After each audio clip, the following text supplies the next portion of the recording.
Okay, good morning YouTube. This is a review of the Heng Guan crawler. So this is effectively a clone of the Tamiya Toyota. Obviously for copyrights what they've done is changed it from Toyota to Toyato. So quite a clever little thing, just swapping the A and the O around. That allows them to get away with it from a copyright perspective. So this is the kit version. So it's the metal 4x4 pickup, 110 scale. So this is going to be a review of how the build went. I completed this build yesterday.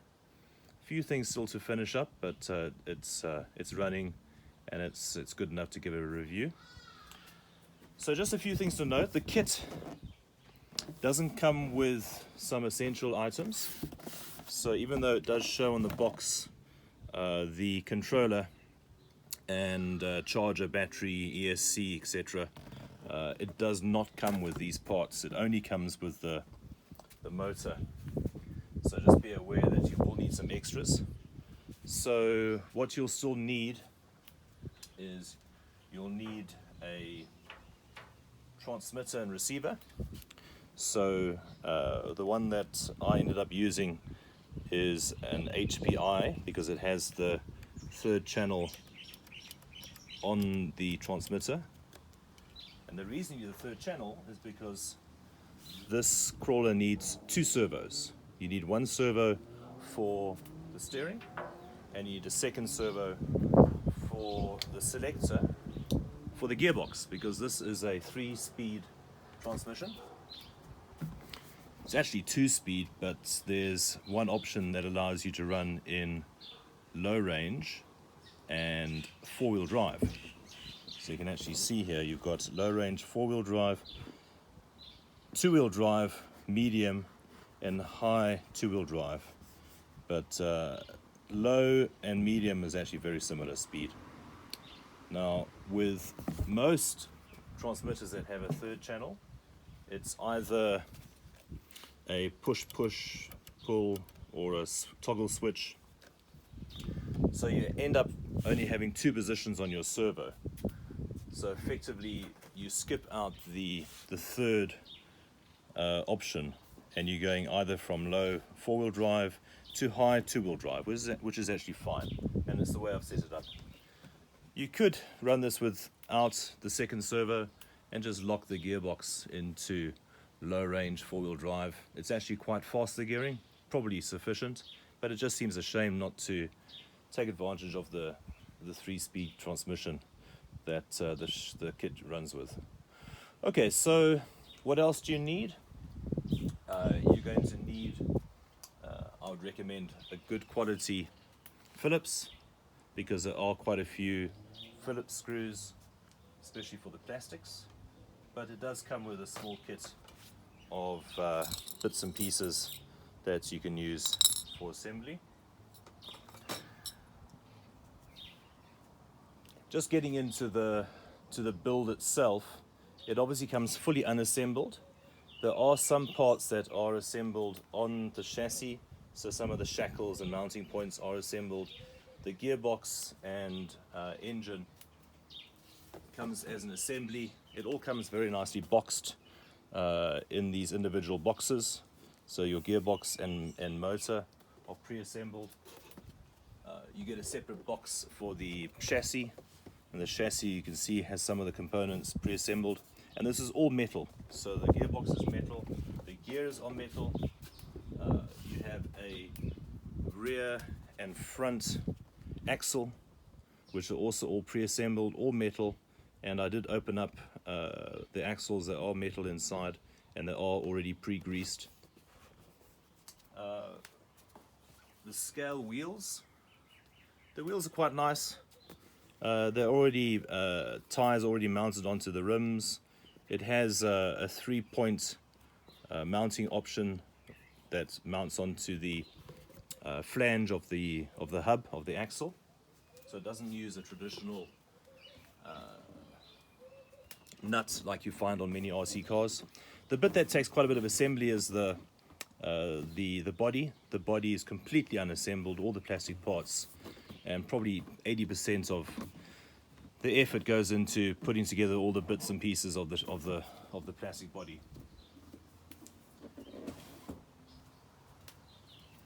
All right, so just getting into the build.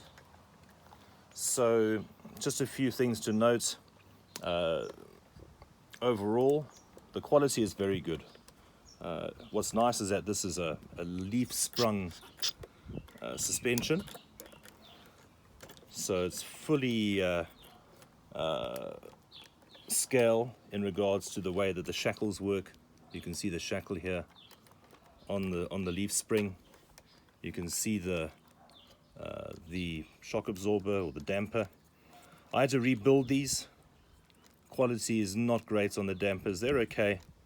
They tend to ooze a little bit, as you can see, a little bit overfilled in this one, but they actually work okay.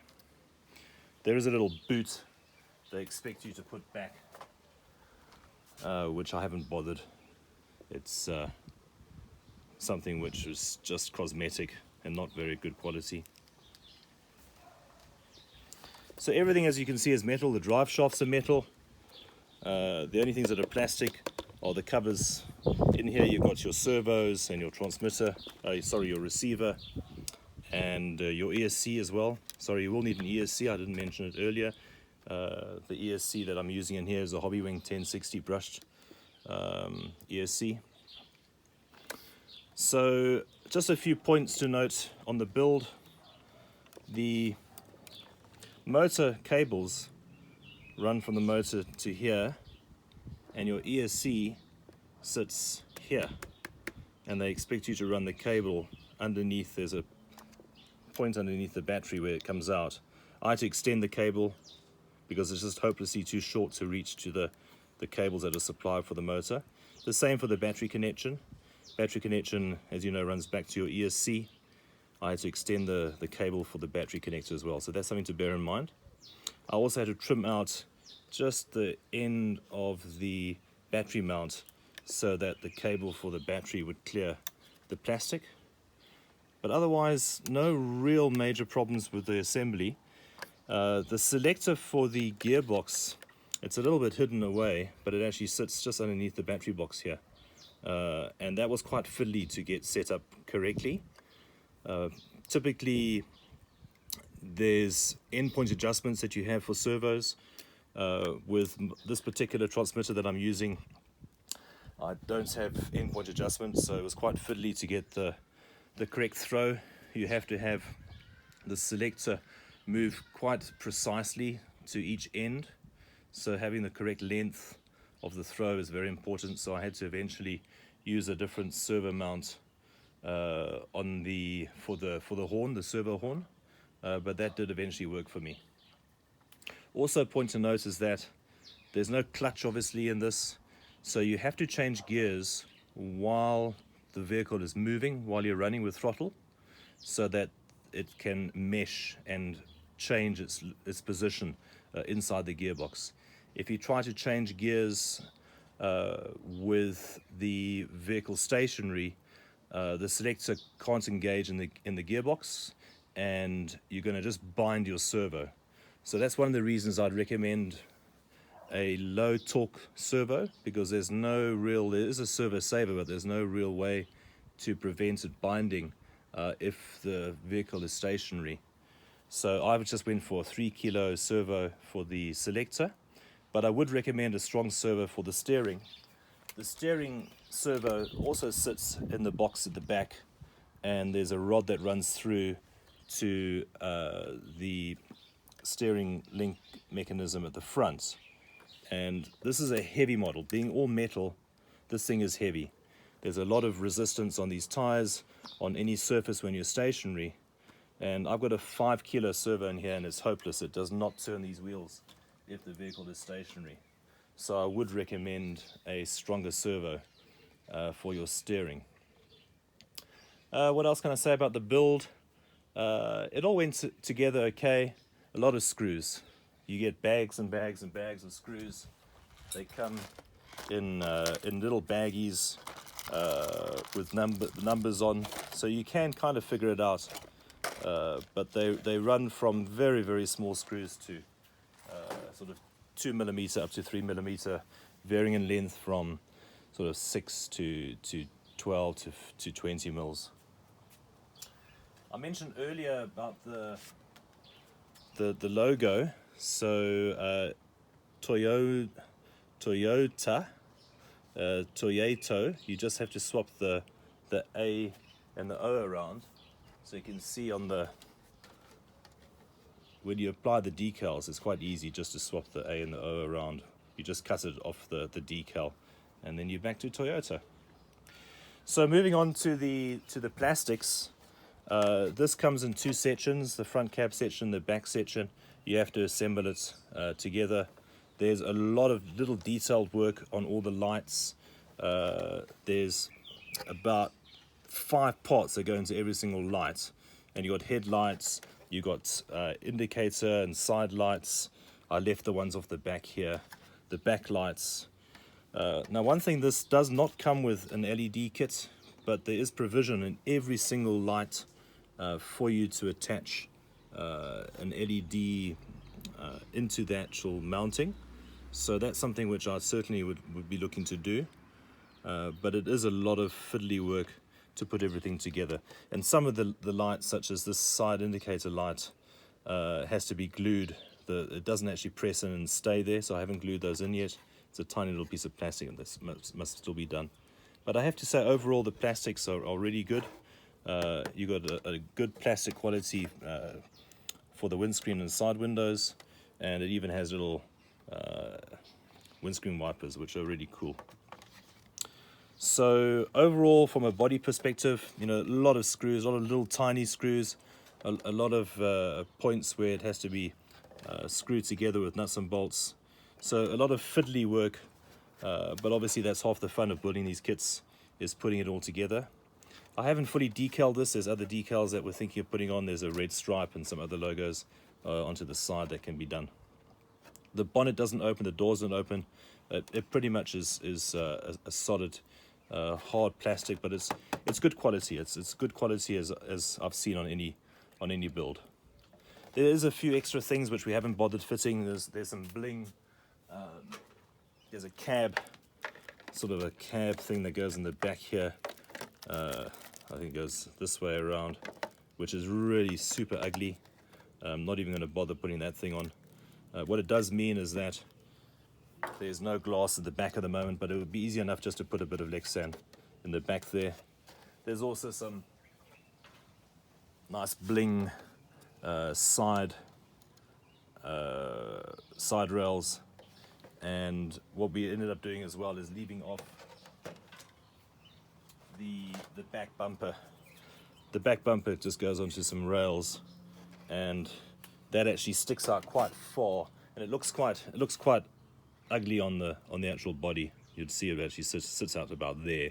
So we ended up taking those off. I'll show you what it looks like on with the body on the chassis in a second. Right, so I think those are the main things from a build perspective. So the only thing that really caught me out, which took a bit of time, was to extend the cabling to get the connection going from the motor through to the ESC at the back and through to the battery. The switch, it's a proprietary switch box, which obviously for the ready to run kit, there would be a box, there would be a switch that fits nicely into that box, so I had to screw that in, but that works okay. It's the switch that comes with the hobby wing. So underneath this box you've got your ESC, your receiver, and in this box you've got 2 servos. There's actually space for another servo, so you could probably rig up a winch if you wanted to into this kit if you'd like to. It uses a simple bungee elastic just to hold the battery, so nothing really earth-shattering there. I hear that these guys do aeroplanes as well, RC planes. So this is the kind of thing that you'd find in an RC plane. So it works not a problem at all. The wheels are plastic, but the hubs are metal, so this is all very good quality, and it's properly built. You know, it has a proper U bolts with the nuts. There's a little bit of plastic here, just where the shock mounts onto it, but other than that, the quality is really, really good.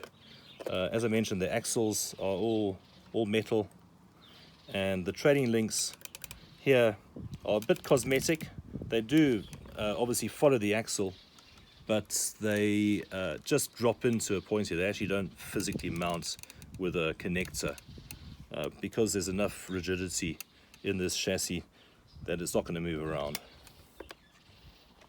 So yeah, overall, I mean, it's a heavy. This is a heavy model.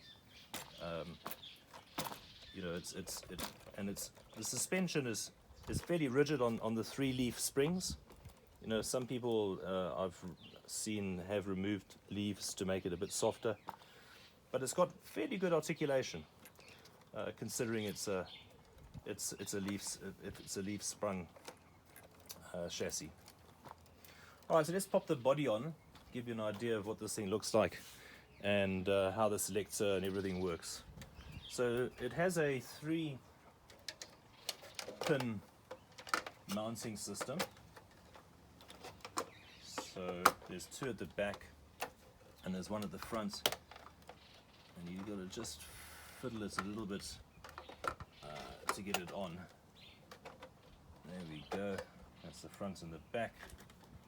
They do supply some spare body clips.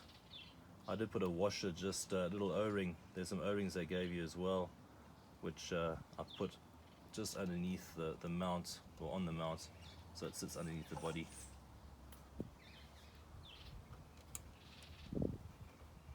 So let's just get these body clips in. There we go. 1 less to lose, I suppose. Okay, so there you can see. It looks really cool. Got a nice wide stance, you get a nice diff cover at the front. Not so wild about the white bumper, but it's fairly good plastic. There's a lot of long screws that go directly onto the chassis, so it'll give you some good protection there. On the side profile, it's great because you can actually see the ladder chassis really nicely. It's a proper C-shell or C-section stamped chassis. And then a view from the back.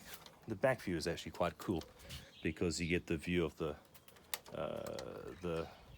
pumpkin, the differential, and the trailing shackles on the suspension. Okay, so let's just see if there's anything else I haven't mentioned. I think that's about it. Let's fire this guy up. So power up the car, power up the transmitter.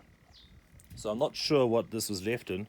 I'm still getting used to the settings, but I think I've got this in. Let's see. Yeah, so that's currently in high. That's 2-wheel high. So you can see it's actually quite fast.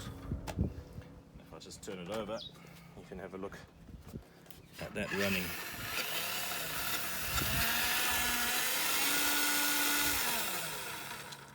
Now, if it's running and I press the selector, there we go. Now it's in low range, and you can see now the second prop shaft has kicked in to the front, and the gearing is now running through to the front axle as well. And you can see the speed, that's full speed, so it's actually quite fast. It's a good jogging pace. And if I press the selector again, you can see now it's disengaged the front and it's running at the back only at a higher speed. And then back to low range, you can see it's quite a bit slower. The steering, I mentioned before, I can hardly turn that when it's on a surface. If I take it off, That's a 4.5 kilo servo, so it just doesn't cope on the surface. It's fine when you're driving. You can kind of see the mechanism in there. There we go. And the throw is not too bad. The turning circle is not bad at all. So, final opinions. Would I recommend this truck? I'd say yes. I think that you're getting excellent value considering what I paid for this. It's a good 20-30% less than the Tamiya, and considering it has a significant amount of hop-up parts, I mean all the parts that you'd normally have to buy as hop-ups are included. So you've got the metal drive shafts, you've got the metal suspension, the axles, you've got some great detail, the gearbox, very impressive.